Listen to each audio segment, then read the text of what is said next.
ওই যে ভিডিও করছি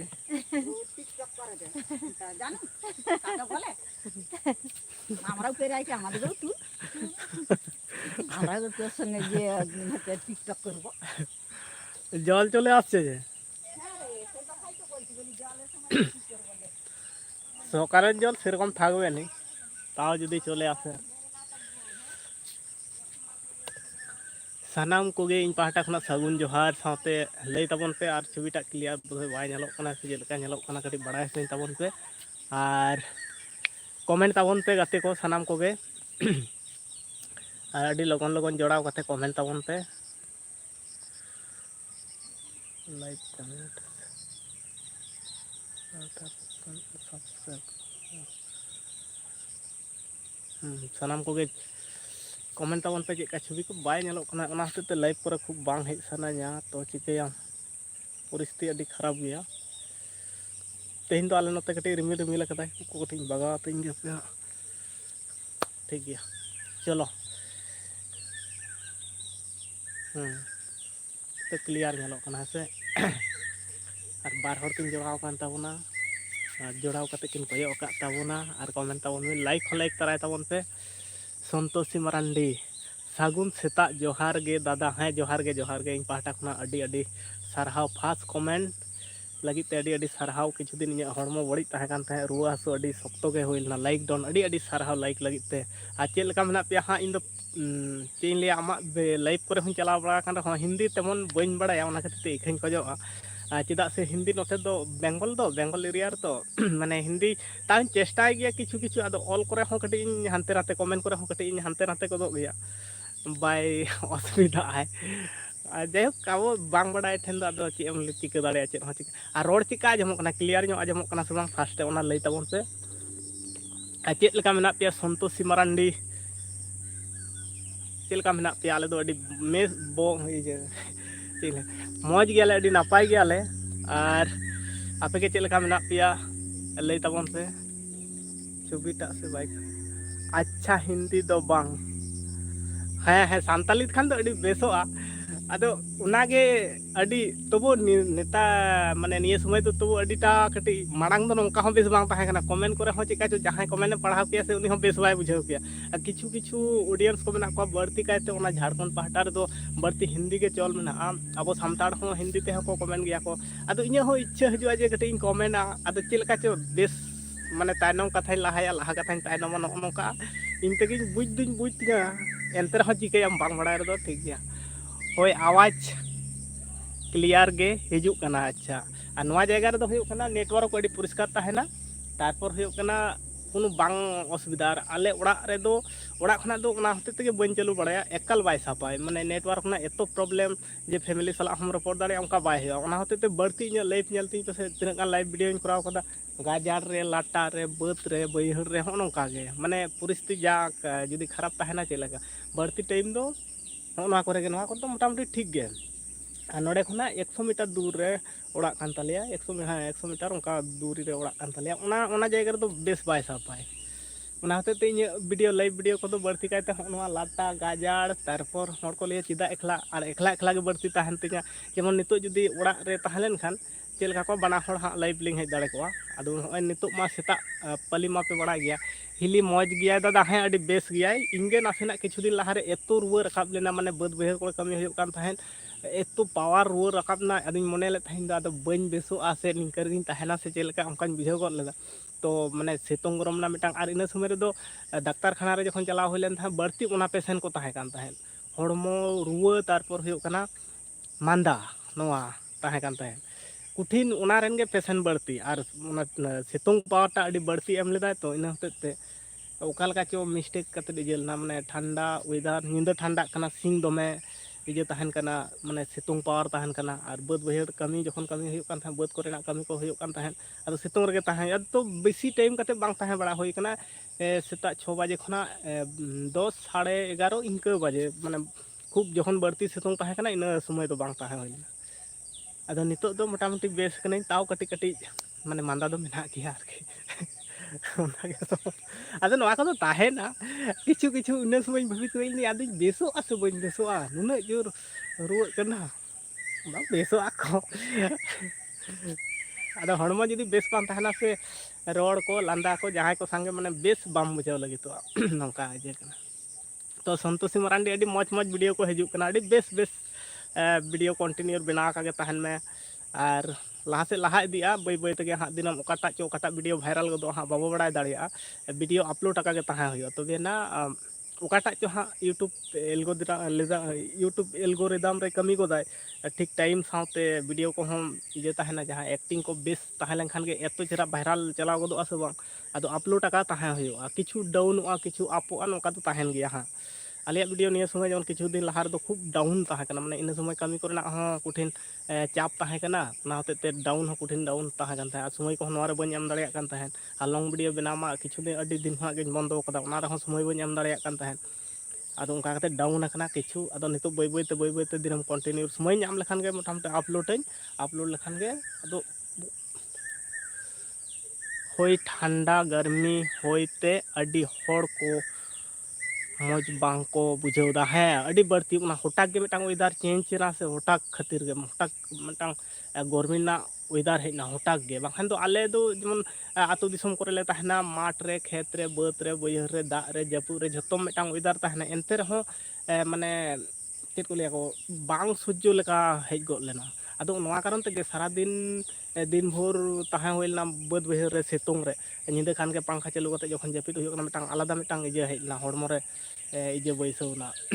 ठंडा लेका मिटांग दिनम दिनम ते बैसनते एतो रुआ रखाबना से बांग एतो रुआ माने जमा नुआ को हो चेद हो बेस बाय बुझे कना मोचा रे जहान गे जम हुई कना बेस गे बाय बुझे कना नोंका रुआ जोते अदो ओना को बेस बेस ते नापायना अदो ओना दो नापायोआ एनते रे मने दो मेन गदाय जे आदुኝ बेसोआ से बांग इन तो ओनागे चिंता था आदुኝ बेसोआ से बांग से निंके के 3 दिन तहना माने उनको बयस को हल लका गिति और गिति रे तहा अदो ओना दो निजेरा मने ते ले कना ओंका की होयोआ नितो नाना हुनर मेडिसिन को हेज कना किछु समय दो हता जहान जिनिस रे आगे 24 घंटा 12 घंटा कि 72 घंटा नोका मिटांग समय दो हता कि एक सप्ताह नोका समय दो हतावा अदो मने दो मेन गदाय जे इन अदो बई बेसोआ नोंका दो बांग कना बेस दो बेसोआ इंगे हड़ा कथा दो बइन लेदा इने कथा गे दुኝ मने बेसो बइन बेसोआ नुना रानिंग जमदा डाक्टर इन ताय कना नुना रानिंग जमदा जत्तो चेकअप इन मेसे मायाम फायाम को चेत को चेकअप तना मेना ने दादा नुई एमे आम बुझेवा ने दादा नुई मैं बेसेम बुझेवा अच्छा अच्छा अच्छा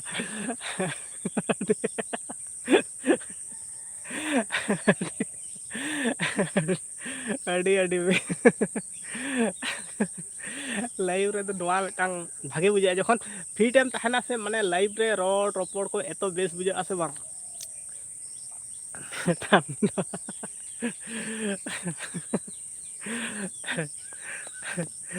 सारी के मिटांग सत्ती के मिटांग सोशल मीडिया मिटांग अड़ी हड़ अड़ी धारा ते को यूज दा अब को जुदियो चैनल मारांग माने लाठू चैनल बांग कान ताबो रहो जतो गुलो अब को जेमन नोआ चैनल ना गे कथा दे नोआ चैनल रे जतो गुलो हड़ को जोड़ाव रे मेना को सब्सक्राइबर कना को माने एतो बेस हड़ गे मेना को माने सुख रे दुख रे लांदा रे रोड रे माने एतो आको को लाइव करे हुंचाव कना माने एतो बेस बुझे आसे बांग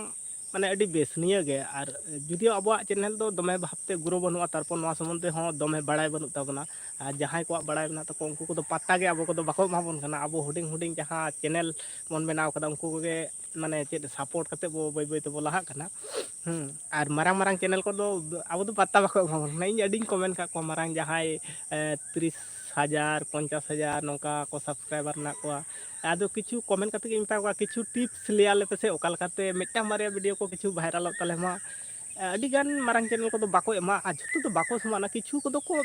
एम गया को जे कंटिन्यू वीडियो फोकस एम पे तारपर ट्रेंडिंग जिनिस रे वीडियो बना पे लाइव में क्यों लोग जुड़े हैं कौन लोग जुड़े हैं भाई कमेंट करो सीसीटीवी कैमरा में बन रही है है ना तो एकदम वास्तव कथा तीन गान हड़ जोड़ा बना पे कमेंट ताबन पे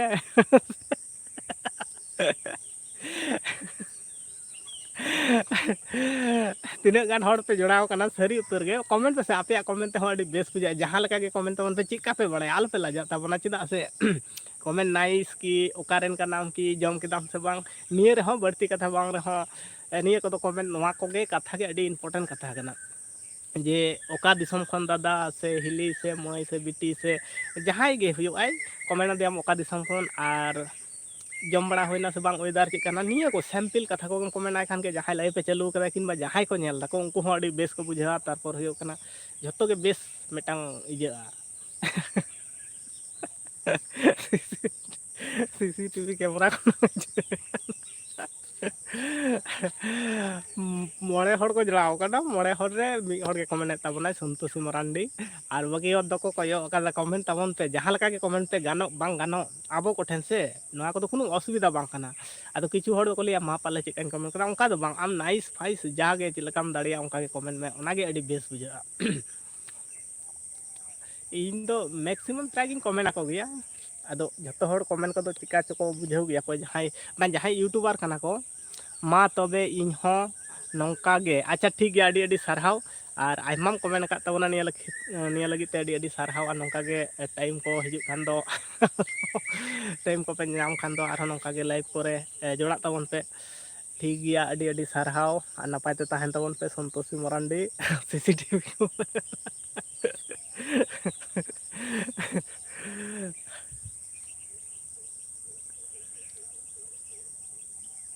अरसीते जखन लाइफ इन चलुया तखन खान के मिटांग कथा बार बार उयहरे अኛ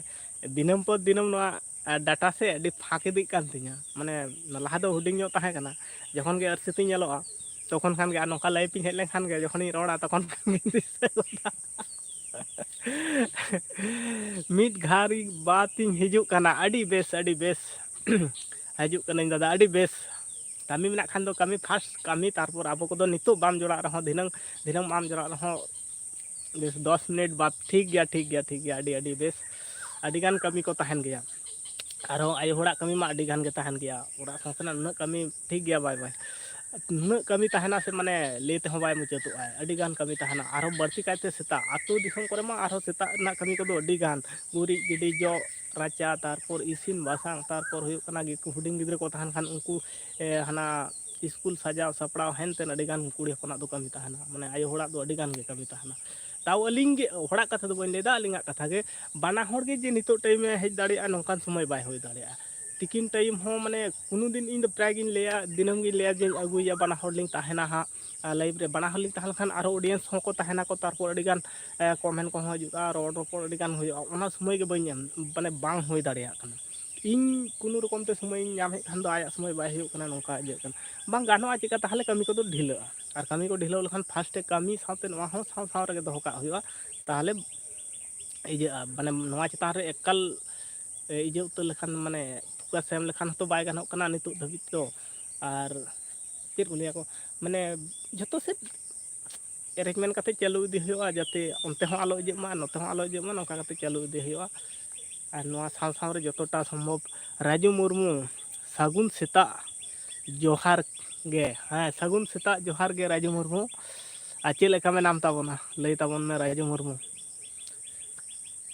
लाइव गे ठीक मतो बन हेज दाड़िया कना ना नवा को चेत करे चिन चिकेदा तारपर होन तेहना मोटामुटी तेहना दो ठीक गया बढ़ती स्तोंग लखन इᱧ कैमरा दो आरो बाजे नेलोआ ओना होते आरो बन हिजुग कना लाइव रे मोटामुटी ठीक गया निया धबी ते दो नौका वेदर तहन मा अड़ी बेस आजम बड़ा को होइना सवा राजू मुर्मू लई ताबन में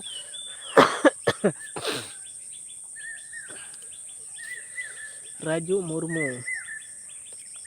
लाइक हो लाइक ताबन पे और तिना गान लाइव रे जोड़ा मना पे लाइक हो लाइक तराय ताबन पे और कमेंट हो कमेंट तराय ताबन पे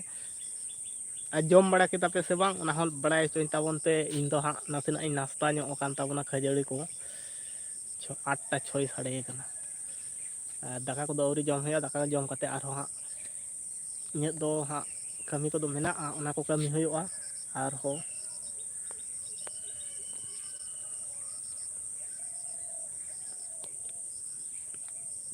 तेहन दिन मने दा देखि 3 घड़ी ताहे दाड़े 1 घंटा 2 घंटा लकान भाबिदा पहले जमाना नेपाली गाना लाइव नेपाली गाना लिए अच्छा अच्छी का महीना माँ पहले जमाना नेपाली गाना लिया अच्छी का मचीना मा ओ लहा खना दो नितो दो नापाय गया पे से चेक लेका कना पहले जमाना नेपाली जोहार जिंदगी लाइक डॉन दादा अड़ी अड़ी सारहाव और लाइफ खुना दम उडुकेन ताबना अड़ी अड़ी सारहाव जोहार गे दादा हाँ जोहार गे आ चेक लेका मेना पिया फैमिली कोरे साथे आम हो चेक लेका मेना मिया एनते रहो आमा लाइफ रे जोड़ा होय न नवा करते कटी कमेंट करते लिया ताबन में होय ओडोक इनाñ अच्छा अड़ी बेस आमा लाइफ रे मिद घड़ी जोड़ाव लेन था आदुñ भाबित का तेहना उइदा दो लाइफ गी बन चालू दाड़िया कन माने नुना जोहार गे दादा भाई देविका सोरेन जोहार गे आ चेक लेका मेना पे देविका सोरेन लई ताबन में और नेतार मा लाइफ रे पालेम हजू कना से बांग बन बड़ाय दाड़िया कना इन टाइम बन नाम दाड़िया कना इन मा होय नुना सुर वाच टाइम इनांगे जोहार जिंदगी जहां कैप्सरी हेम्ब्रम सला कथा हुई कान थाय लाइफ रे जे लाइफ ना वाच टाइम को गेट दाको चिक्का कते गेदो कना इन नुना सुर कना माने गूगल रे क्रोम रे मिटे देखाव दाय और नोडे मिटे देखाव दाय दादा ओका रे तिंगू आकनाम एकदम लाटा गाजार मेना नोडे दो चिके कना आलिया नोडे दो ओड़ा रे दो नेटवर्क एकदम बाय सापाय माने नोंका परिष्कार बाय सापाय और नोआ को जगह करे तो हां अड़ी बेसे साप तिኛय बाड़गे से रे मेनाया नोआ को मा लाटा गाजार को गे मेना तुय को मेना को तारपर ओने बिंग किदिंग को हेमंत मान को मेना को और ओनते खान दो बैहर चलावना और नोते खान दो अतु ओड़ा को मेना कटी दूरत्व रे इन हो बन ठिका दाड़िया कना दादा होय ओनागे इन भाबित गे बन दाड़िया कना चेका कते चिका कना जोहार जिंदगी ओ আমরা ভালো আছি তোমরা কেমন আছো আমরাও খুব ভালো আছি দেবিকা সোরেন আর আলে হো আডি বেশ গিয়ালে নাপাই গিয়ালে दादा हिली दो ओड़ा रे मेनाय ताबोना हा उनी मेता दे थाय हिजु उनी मा कमी ताम से निये समय से निये टाइम दो हा इसिन बासांग करे ना कमी करे आदिन ताय खना लाइव रे कटी एम हेज लेनखान अडी गे नापाय कोआ आदो लेदा हा लाइव दो चिकतिन चला नोडे नुना गान कमी को ताम तासे कना आदिन ताय खना हेज लेनखान अडी दिन गे लाइव दिन गिन ले अगुमी लाइव रे आदो लेदा हपे हा नेलदा चेक लेका समय दाड़िया खनिन चला आर बांखान दो बइन चलाव दाड़िया ओंका आदिना बना हलिन ताहल खान अड़ी बेस को माने एमन टाइम करे लाइव को चालुया इन जुदी समय हो खान आया समय बाय हो खाना ओ अड़ी मौज वीडियो बेना बिन हिली साला अच्छा मांग दो उनका गिलिन बनावे ताहे लाइक करे दिलाम अड़ी अनेक अनेक धन्यवाद देविका सोरेन लाइक करार जन्ने और चैनल मोनिटाइज होयन तमा से बांग देविका सोरेन लई ताबन में लाहा दो जोड़ के हाँ वीडियो कलिंग बना तहे मिते जहाँ लका गिलिन नोंका हंका लिंग हिलक कान तहे मोटामुटी खूब भागे बार हो चेष्टा रे तहे कना और किछु दिन तला कोना दो कमी को हो अडी के चापेन खान दो ओना कारण ते बना हर समय बलिंग एम दाड़ा कान तहे और इन समय रे हो मिटांग बारिया कते वीडियो अपलोड तहे एतो डाउन रे अड़गोइना लाइव को हो बइन हेज दाड़िया लॉन्ग वीडियो हो बइन अपलोड दाड़िया डाउन ना होय हाले खना दो और होला मदर खना दो बढ़ती वीडियो इन डालावदा और हिन भाबिदा और मांग लका गे हाँ नवा करते मन रे जोश दोहो काते जोहार जिंदगी देविका सोरेन ओका रिनिज कनाई दादा ओ देविका सोरेन दो हुयो कना आले नवा वेस्ट बेंगल मालदा डिस्ट्रिक्ट निगे बीरभूम मालदा दो बांग बीरभूम हाँ देविका सोरेन मेनाम ताबन खान कमेंट तालाते रिप्लाई एम में और जोहार जिंदगी चैनल काना नवा चैनल कान तया और उनिया रहो सपोर्ट एम में चैनल एकदम नवा गया होला से मांधेर क्रिएट अकदाय हाँ उना चैनल अडी मोटिवेशनल साथे अडी मिटांग जोश मेना तया मने रे भागे वीडियो मिटांग अगु रिया और जा उना वीडियो रे उदु सदर कदा वीडियो अपलोड कदा उना हिसाब ते दो अडी बेस उयहर कान तया और उना रे सपोर्ट एम ताबन में और हजू कान दिन रे अडी नपाय वीडियो डालावाय देविका सोरेन मेना सेम देविका सोरेन आप यार बांग्ला तीन लगे अच्छा तो कमेंट रिप्लाई करो राम सिंह जोहार गे मारांग दा हाँ जोहार गे आमी बीरभूम डिस्ट्रिक्ट अच्छा मेना गे ताबना जोहार जिंदगी मिटा नवा चैनल कान तया एकदम अडी नवा चैनल कान तया दुटी बारिया मोटे वीडियो मेना तया एकदम नवा चैनल कान तया और नवा रे हो सपोर्ट एम ताबन में रिप्लाई सपोर्ट हम एमामाय जोहार जिंदगी ओके दादा थैंक यू इन्या चैनल सपोर्ट लगी ते। अच्छा नोडे तिनाग गान पे जोड़ाव कान ताबना जोहार जिंदगी एकदम नवा चैनल कना नोआरे एकदम अड़ी नपाय नपाय वीडियो हजू लगी तो कना जतो को गे सपोर्ट ताबन पे। राम सिंह हेज अकनाय अनाय आमा रे दादा राम सिंह हेज अकनाय ओकायने राम सिंह जोहार गे ओकारेन कानाम मारांगदा। अच्छा इन दो होयो कने वेस्ट बेंगल बेंगल दिसोम रनिक कान ताबनाई राम सिंह और आम दो ओका खुना हाँ ठीक अच्छे। अच्छा अच्छा सपोर्ट एम राम सिंह जोहार राम सिंह। अच्छा रिप्लाई एम ताबन में माइचेल राज जोहार गे दादा। हाँ जोहार गे और सानाम को लाइक हो लाइक तराय ताबन पे माइचेल राज जोहार गे दादा। हाँ जोहार गे और ओका दिसोम खन लई ताबन में राज राम सिंह स्टेट स्टील चिट्ठी बोकारो पेट्रो आसे चेक करना इन बोकारो। अच्छा झारखंड दिसोम ना बोकारो माने झारखंड दिसोम झारखंड गोड्डा। अच्छा झारखंड गोड्डा खुना अड़ी अड़ी सारहाव माइचेल राज सावते राम सिंह और नवा लाइफ रे जोड़ाव लगी ते। और ओका खन आम दो अच्छा इन दो होयो कने वेस्ट बेंगल दिसोम खना इन दो और रोड को क्लियर ᱧᱚᱜ आजमोग कान ताबना से बांग नासेना बड़ाय हचन ताबन पे। जोहार जिंदगी होय दादा आलिया फुल सपोर्ट मेना। अच्छा अड़ी अड़ी सारहाव आपे को नोंका गे हजू कान दी रहो सानाम को गे इᱧ सुमंग चैनल दो बांग तिनक गान हुडिंग चैनल को मेना ताबना अपना जहां चेष्टा मेना ताबना से उयहर मेना ताबना जेहेतु भागे भागे वीडियो बन डालाव दाबन उनका बेबड़ी वीडियो को बनू ताबना ओना हतेते आवाज दो बेस गया। अच्छा अड़ी बेस आजमोग कना नोंका गे बन सपोर्ट काते बन लहा दिया चेदा से आबोना जहां भाषा कान ताबना लैंग्वेज कान ताबना माने आबो सुमुंग रेगे ताहन कान ताबना एटा माने एटा जाति ठेन दो उनाटा बाय जे कानते ओना तेगे चैनल लाहा से लाहा लगी ते समय हताव दाय अड़ी चिंता काते नेल कते इन एटा होड़ा चैनल दो जेमन हिंदी पार्टी चैनल जुदी को बनाव खान हिंदी लैंग्वेज ते चैनल को बनाव खान ओना दो अड़ी जल्दी ग्रो कना। और आबो होड़ा दो जुदी सेरकम इजे बाय ताहनाय माने कंटेंट को बाय ताहन ताबनाय ताहले अड़ी स्लो ते ग्रोआ। तो चेष्टा का बो ताहना मने बाबो सुकरी को हजू कना मने बाबो अड़िस ताबना नितो बांग होयोगा धिनंग होयो गया। इन उइहर काना ताहें निया माउथ अबिना चैनल मोनेटाइजेट होयो पालन। हाँ उनका के तो भावित मेना जे निया माउथ रे हाँ होय लेनखान तो अड़ी बेस अड़ी खुना माने 2023 रिया मुचाद 24 पूरा चाव कना 25 रिया होय माने मी बच्चे 1 साल लगा के होयना। और फार्स्ट टाइम मा इन मा चेद होमन बड़ाय कता है प्राय 8-9 मास परियाना किछु नवा संबंधे किछुन बड़ाय केदा और बाखान तो ऐसा के वीडियो इन बनाव के ऐसा गिन डालाव के कोनो माने चेद हो बांग टैग चेद को मेता टाइटल चेद को मेता डिस्क्रिप्शन चेद को मेता नवा चेद संबंधे और ओका खना वीडियो बनाव हुआ से चेका इन दिन बड़ाय कता है फार्स्ट जे वीडियो नोका कतेम शूट केते माड़ा गिरी के चला बांग उनका दो बांग ताहे कन आदो नितो तायनम तायनम ते जहाँ बाको लिया को जहां जिनिस रे आमा जुदी मिटांग दिनम दिन मिटांग चेष्टा ताहेना ओना इदी कते कम बिसी रहो मिटांग नॉलेज हजू गया। राम सिंह होड़ हपन लाहा से बन चला मा मारांग दा। हाँ हाँ हाँ होड़ हपन मा चेष्टा बो ताहेना आदो चेष्टा रे ताहले खान नितो बाय हुयो कना ठीक तेहिन बाय हुयो कना गपा बाय हुयो कना कंटिन्यू चेष्टा जुदी बो ताहेना नेल में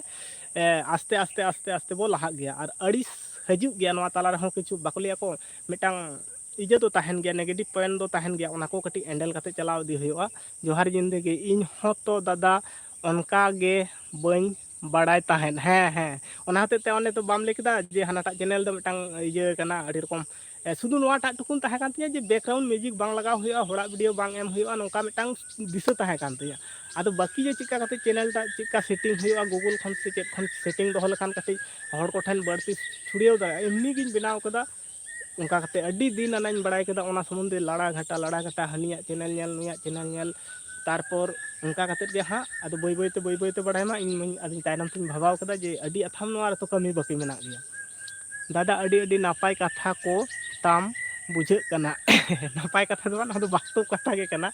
आदो ओने बइन मेन के लेका अब दो सपोर्ट भागे चैनल हो जेमन अब को वीडियो बन बनावदा नोआ को उन व्यूज बांग चा कना चेत कारण ते बांग चा कना फास्ट हुयो कना उनकान बेबड़ी वीडियो को बाबन एमदा आदो आबो के उल्टा पाल्टा वीडियो बन मान नोआ को उल्टा पाल्टा जिनिस दो एतो व्यूज चला माने एतो व्यूज चला उयहर ते बाम जाम और भागिया जिनिस जे कटी मेहनत दाय मिटांग चेष्टा मेना ताया कटी लाइक ताया से शेयर ताया से कमेंट वाया से कटी सपोर्ट माया नौका दो बाको जे ताबना माने बेबड़ी वीडियो दो डाला में हा मुहूर्त रे भाइरलोआ मुहूर्त रे चला ᱟᱨ ᱵᱷᱟᱜᱮᱭᱟᱜ ᱡᱤᱱᱤस ᱫᱚ ᱵᱟᱭ ᱪᱟᱞᱟᱜᱼᱟ ᱟᱫᱚ ᱚᱱᱟ ᱠᱷᱟᱹᱛᱤᱨᱤᱧ ᱞᱟᱹᱭᱫᱟ ᱟᱵᱚ ᱡᱚᱛᱚᱜᱩলো ᱤᱧ ᱧᱮᱞ ᱟᱠᱟᱫ ᱛᱟᱠᱚᱣᱟ ᱟᱵᱚ ᱛᱤᱱᱟᱹᱜ ᱜᱟᱱ ᱦᱩᱰᱤᱧ ᱦᱩᱰᱤᱧ ᱡᱟᱦᱟᱸᱭ ᱥᱚᱨᱴ ᱵᱷᱤᱰᱤᱭᱳ ᱠᱚ ᱵᱮᱱᱟᱣ ᱮᱫᱟ ᱞᱚᱝ ᱵᱷᱤᱰᱤᱭᱳ ᱠᱚ ᱵᱮᱱᱟᱣ ᱮᱫᱟ ᱩᱱᱠᱩ ᱠᱚᱣᱟᱜ ᱵᱷᱤᱭᱩᱥ ᱵᱟᱹᱱᱩᱜᱼᱟ दादा वीडियो बेनाव अड़ी गान चेत हुई आकना हैं उनकागे माने बाको लिया को जहान जिनिस रे जुदी आमा चेष्टा तहना तेहेñ बाम बड़ाय कदा गप्पा दो नेल में उना इदी कते नुनक गान रहम बड़ाया मियांग दो हाँ उना परे दिन दो आरो निनक गान हलम बड़ाया मिद दिन लो नेल में बड़ाय हो माने नोआ इदी कते चेत हो हुयुआ सचेतन हो हजुआ बाई बाई ते अड़ी नॉलेज हजुआ आदो उना रे दो समय हतावाय जेहेतु आमते जखन निजेते जहां माने चेदों कना ओंडे दो समय हतावा निजेते जहां चेदों आसे ओना दो एकदम परफेक्ट ब्रेन रे ताहे उतरवा एकदम परफेक्ट ताहे उतरवा निजेते जहां बुझ नामो से बड़ाय नामो नोआ को दो एकदम चेद को लेया को माइंड रे पूरे स्टैम्प बैसा उतरवा ओना दो कोनो दिन बांग हिड़िङोआ इᱧ भाबित ले ताहे जे नोआ चैनल दुñ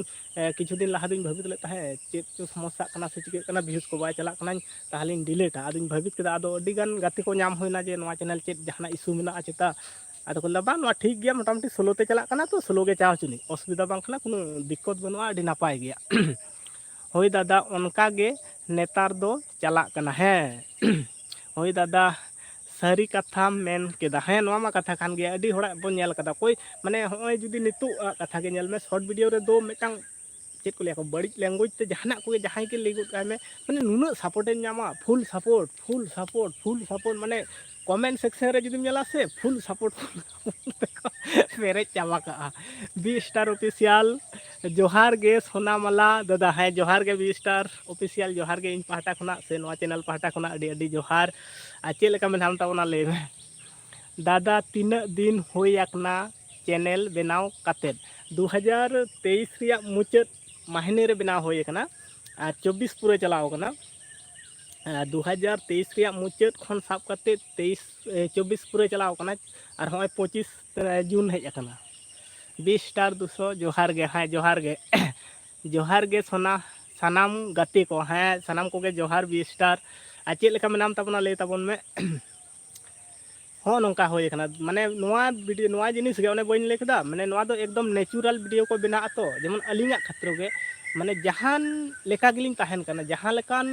पोजीशन रे गिलिंग ताहेन कना ओना पोजीशन रे वीडियो लिंग बनाव कदा शॉर्ट वीडियो होयो लॉन्ग वीडियो होयो ओना होते बेसी व्यूज को बनुआ आपे से दा एदाय दादा होय नित न्यूरे कना होय नित रिमिल मा हने सेता खना गे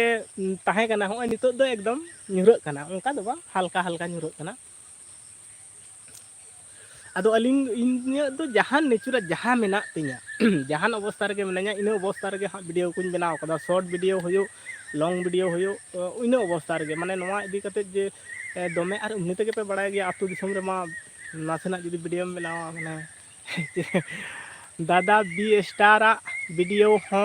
अडी मौज गेताया अच्छा बी स्टार मा बाचिन चैनल सब्सक्राइब कदा से बा उहर के बन नाम नड़िया कना अच्छा नेला बी स्टार ऑफिशियल एप 143 अच्छा ठीक गया स्क्रीनशॉट का दो का ठीक गया हाँ स्क्रीनशॉट का दो का दादा बी स्टार वीडियो हाँ अडी मौजा अच्छा अडी बेस होय नोका ओने बइन लेके लेका अब दो चेष्टा रे बना बना से माने नौका मौज खन मौज इኛ वीडियो बेस बाय हुयो कना उनिया वीडियो बेस हुयो कना उनिया वीडियो माने मेटा ओडे खना अब तला रे मेटा अडी सिखनत मेना ओना वीडियो बनाव खना उनी चिका डिस्क्रिप्शन ऑल दा नुई चिका हैशटैग लगाव दा ओडे खना हो अडी चेदो रिया मेटा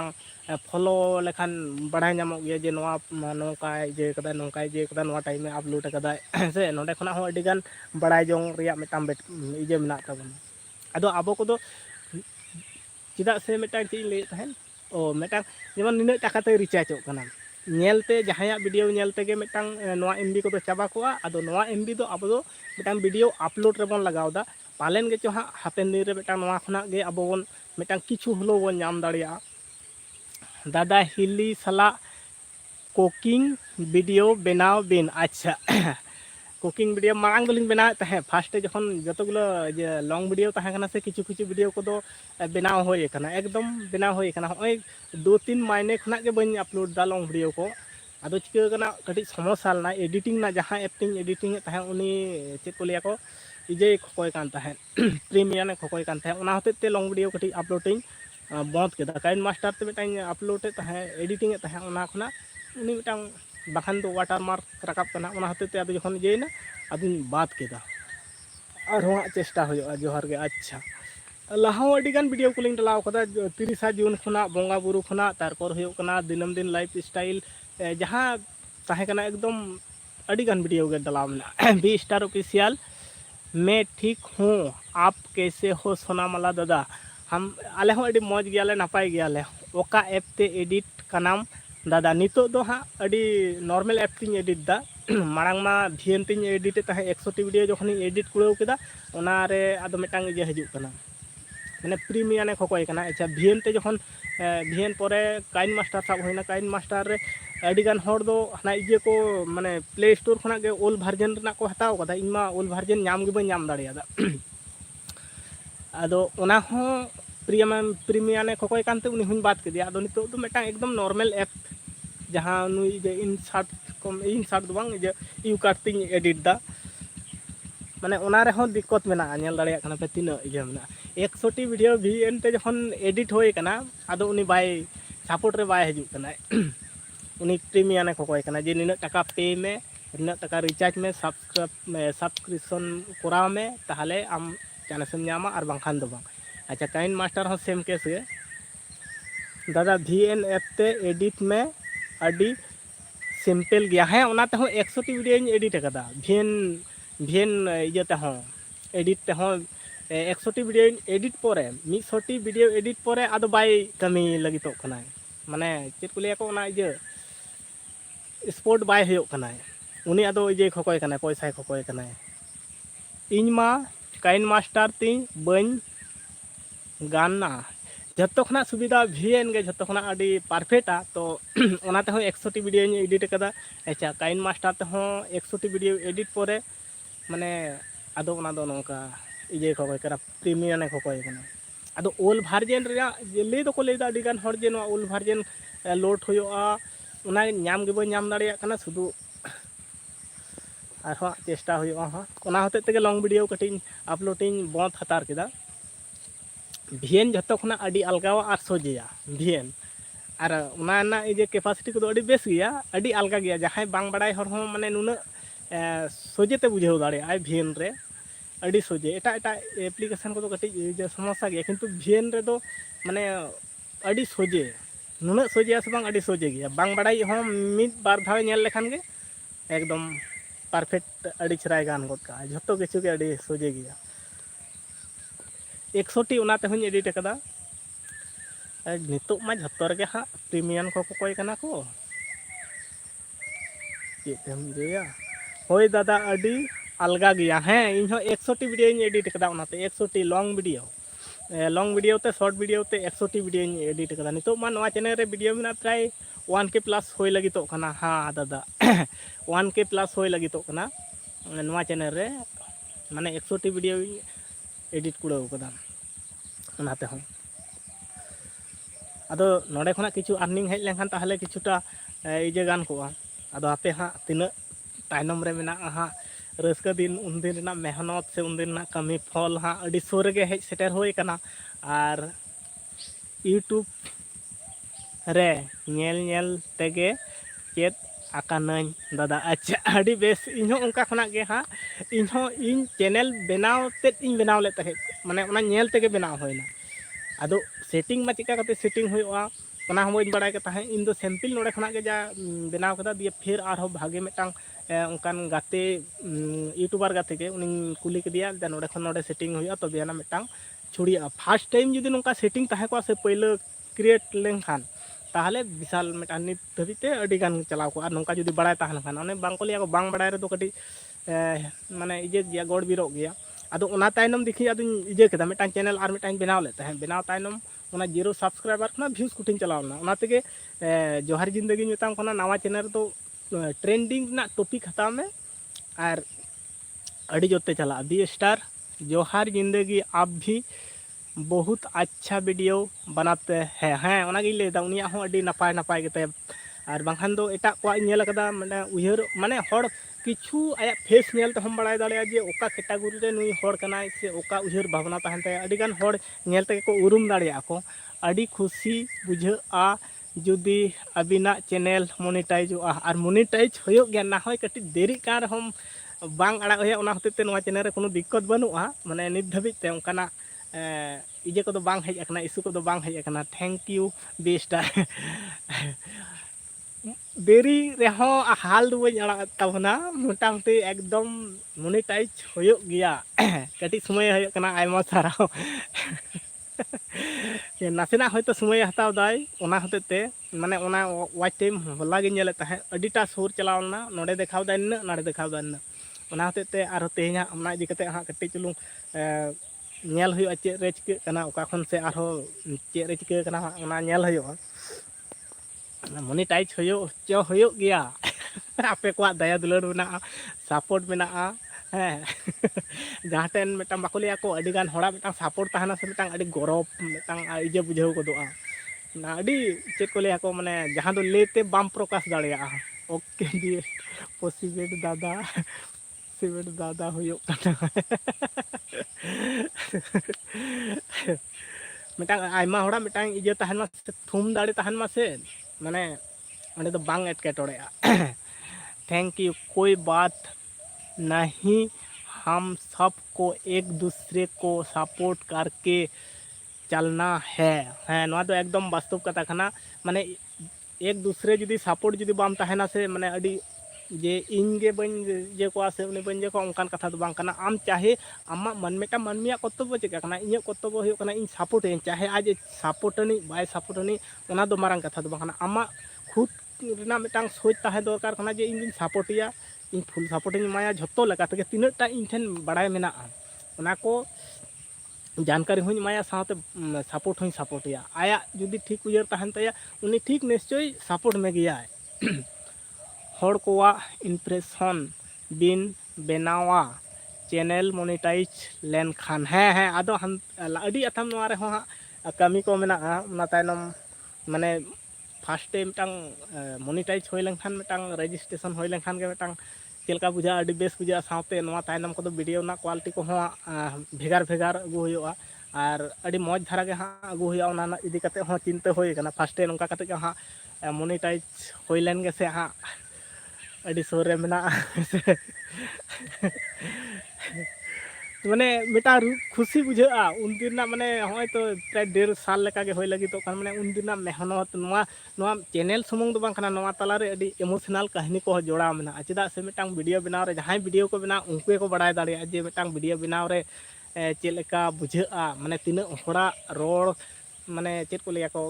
माने तिना होड़ा रोड बोगिया रोड बढ़िया रोड सहाव दहाव कते मिटांग जे मिटांग चैनलम तेंगो केटेचा माने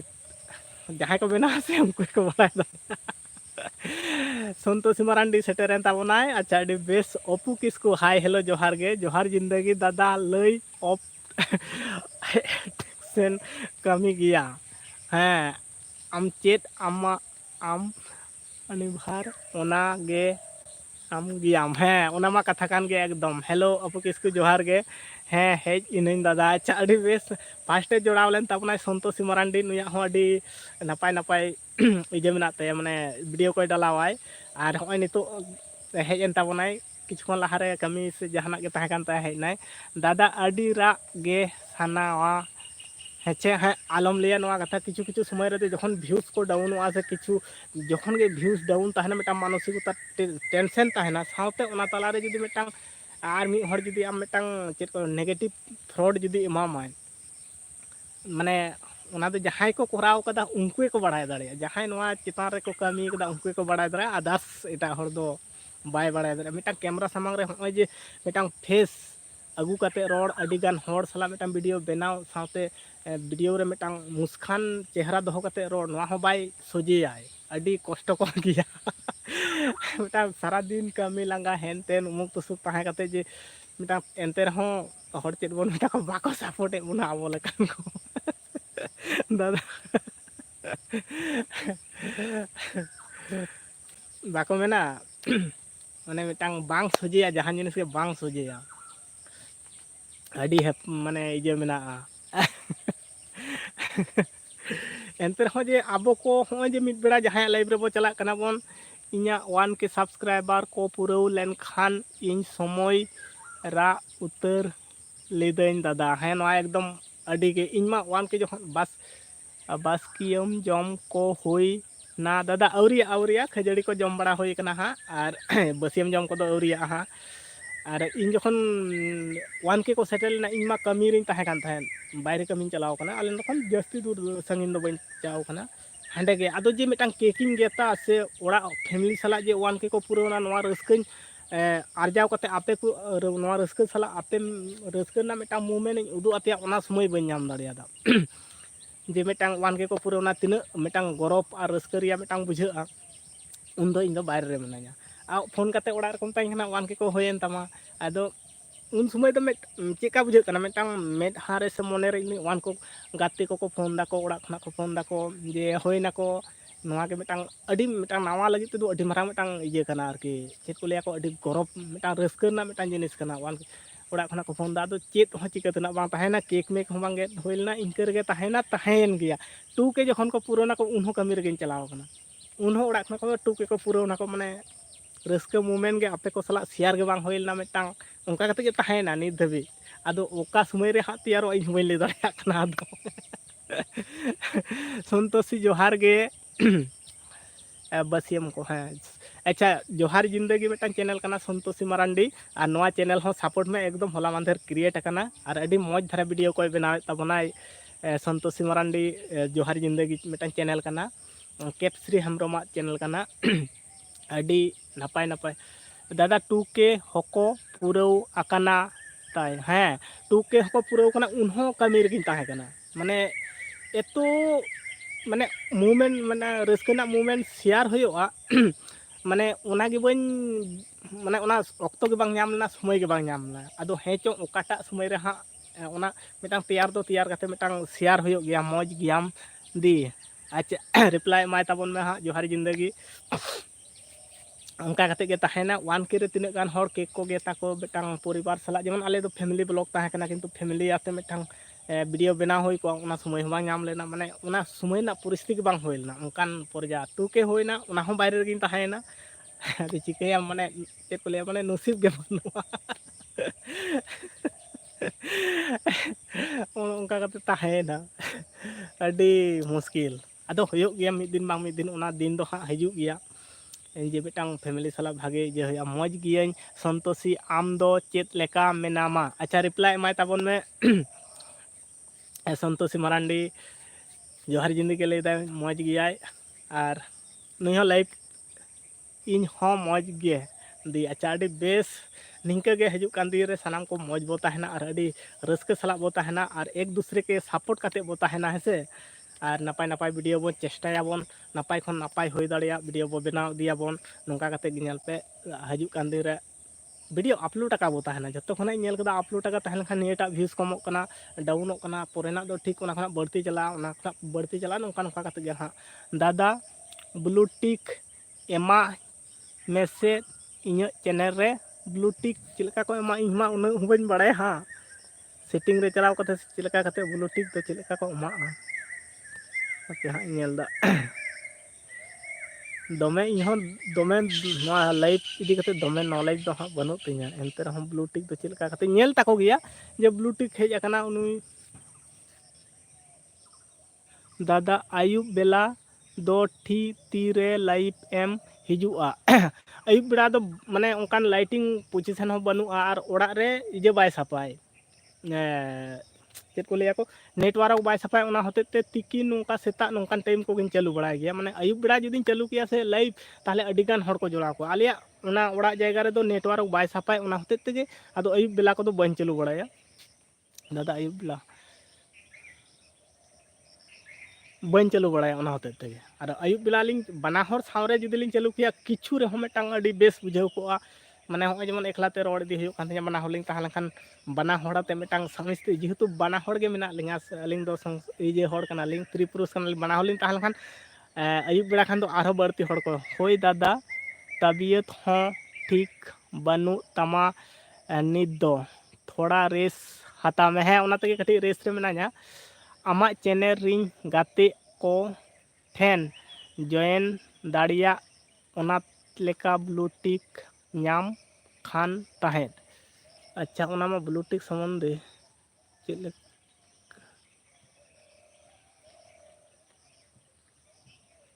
ब्लू टिक सम्बन्धे में बाई जे बड़ा कदा बाई जे काट कोआ आ चेक लगा कते ब्लू टिक हिजुआ अद नेल ताको गया हापे हाँ इन नेल दा हाँ नोंडे खन से ओका खना हाँ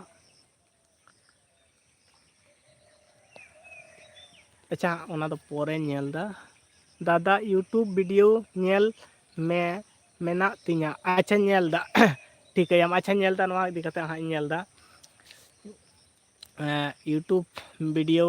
नेल में मेना तिया ठीक है हम अच्छा नेल दा हाँ तेहिं मा ओका हुन नेल ताको गेन ब्लू टिक हजू ताकोआ जे ब्लू टिक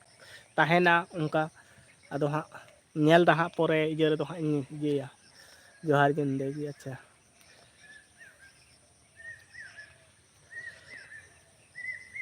मेद को बोलो बोलो नेलो कना रुवारिन ताहे कना तो ओना तला खना गे अदो जिंदगी दो निंकन गया हाँ रुवास चेक को लिया को मिटा नोंका वेदर को दो हिजू गया तारपर हड़मो रे हो नोंका हम जेमन तेहिन सेतोंग दो हो कदे और एनते रहो झिपी झिपी दा हिजू कना उनका लका दो बांग हिजू कना झिपी झिपी दादा ओके बाय कामी बड़ाई अच्छा ठीक गया अड़ी अड़ी सारहाव और नोंका टाइम एम नाम लखान आमा आम हो लाइव चालू में हाँ ओंडे हो जोड़ा आले और नोंका गाते को हो लाइव को हिजू लखान नुकु कोठेन हो समय एम नाम लखान गापा बो कथा ठीक गया अड़ी घड़ी के हाँ मोबाइल चितान रे टाइम एम कदा आमा उन घड़ी लाइव रेम ताहे कना तारपर नोडे हो अड़ी घड़ी केम ताहे कना नोवा लगी ते अड़ी अड़ी सारहाव और कमी को मेना अड़ी गान के ओना को कमी में संतोषी मरांडी यूट्यूब रे गे नेल में हाँ चेक लेका सेटिंग कतेत हिजू अकना अच्छा ठीक गया हाँ नेल दा ओना को दो हाँ ब्लू टिक ना इजे बाद दो होय दादा हाँ अड़ी अड़ी सारहाव और नपायते ताहन में और नपायते चेक लिया नपायते के ताहन ताबन पे जोहार जिंदगी सनाम कोगे नपायते ताहन ताबन पे साथे आम हो नपायते ताहन में और बेसा के उयहर ताबन में नोंका गे और हजू कान दिन रे आरहो ओना चैनल जोहार जिंदगी चैनल आरहो लाहा से लाहा इदिया अड़ी उसरा गे और आले को सावरे सपोर्ट मेना लिया और वीडियो कंटिन्यू डाला में ओना रे हो और जहां आमा उयहर कना ओना चैनल रेना उनका गे वीडियो डाला में ठीक लाहा बाई बाईते उनकान चैनल मा ओकया रहो बन नेल कदा मिटांग तिल्ला हपना से कुड़ी हपना चैनल उनकाना दो बन नेल कदा फर्स्ट टाइम इन दो आमा गे हाँ इन नेल केदा ओना होते फर्स्ट गे हाँ इन कमेंट ले ताहे जे अड़ी मौज उयहर मेना नवा चैनल रे और नोंका गे लाहा से लाहा इदी में नोंका मिटांग कमेंट ले ताहेन अड़ी गानी नेल ले ताहेन इन दे एटा छतिक को दो मेना माने अब होड़ा तो बनु अंकना ओना होते इन हो मिटांग भरसाइन दोहेदा जे नवा चैनल दो अड़ी उसरा गे लाहा दाड़िया अदो वीडियो कंटिन्यू डाला हुआ ताहले हर को ठेन चला ट्रेंडिंग टॉपिक इदी काते डाला इदी हुआ ताहले आरो माने अड़ी लगन धारा लगन जे गदो ठीक गया ओके बाय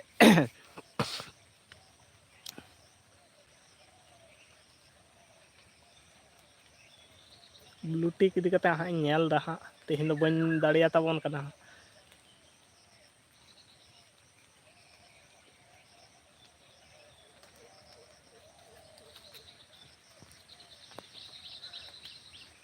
अड़ीगान जिनिस को हाँ मेना ओना रे हो अड़ीगान जिनिस बढ़ती यूट्यूब नोटा चैनल खना जुदी नेलते बाम बुझाव दरा और मिटांग ओना उनका लेकाना वीडियो को गे नेल में हाँ ओना संबंधे गेम बड़ा नाम गदा इन दो उनका कते गे अड़ीगान जिनिस इन चेद अकदा और नवा हो अदो बन नेल बड़ा कदा हाँ नेल दो नेल का तको लाइव करे को जे ब्लू टिक मिटांग हजुआ अदो इन दिन दिया ओना दो चेच जे खना हेज अकना माने ऑटोमेटिक चेचो ओना दो हेज अकना नवा निजेते लगाव गानोआ ओना को दो हाँ बन नेल बड़ा इजे कदा अदो बड़ा नाम गदो हाँ इजे लेखान गे